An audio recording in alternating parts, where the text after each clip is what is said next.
Hello viewers, Assalamu alaikum. This is Tawanna Akhtar once again in front of you. Today I'll discuss about a very important topic, that is tense. This is the heart of grammar. কেন বলেছি? কারণ আপনি tense ছাড়া আপনি কোনো সেক্টরে ভালো করতে পারবেন না। আপনার অবশ্যই ভালোভাবে টেন্স জানতে হবে। সো টেন্সকে খুব শর্ট ভাবে একদম ইজি ওয়েতে একটা আপনাকে আমি ক্লু বলতে পারি, সেটা যেটা আপনি জানলে আপনি টেন্স কোনটা কোন টেন্স অ্যাটলিস্ট সেটা ধরতে পারবেন, অর্থাৎ কোনটা প্রেজেন্ট, কোনটা পাস্ট, কোনটা ফিউচার, এইটুকু আপনি জানতে পারবেন। সেটি হলো, আমি যদি হচ্ছে ছোট্ট একটা ট্রিক্স বলি, ওকে? লাইক লম্ব, আমরা হচ্ছে ছোটবেলায় হচ্ছে ম্যাথমেটিক্সের জ্যামিতিতে লম্ব করেছি না, উল্টা একটা টি এর মতো, এটাই হচ্ছে লম্ব।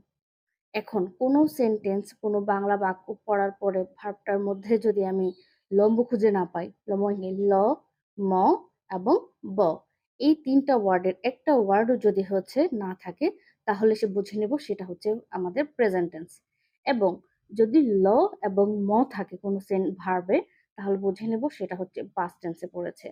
এখন আর যদি কোনো ভার্বে শুধুমাত্র ব থাকে, তাহলে বুঝে নিব সেটা হচ্ছে ফিউচার টেন্স। ফর এক্সাম্পল, করি, লম্ব আছে? নেই। তাহলে প্রেজেন্ট।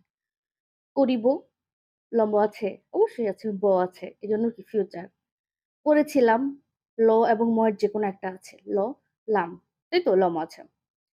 তো লাস্টে যেহেতু ম আছে, বুঝে নিব সেটা হচ্ছে পাস্ট। দেখেছেন কত সহজ টেন্স শেখা? আপনারা ভাবেন টেন্স হলো সবচাইতে বেশি কঠিন একটা টপিক। আসলে কিন্তু মোটেই না। টেন্স খুবই একটা ইজি, খুবই মজার একটা জিনিস, যদি আপনি একটু হচ্ছে ধরে পড়তে পারেন।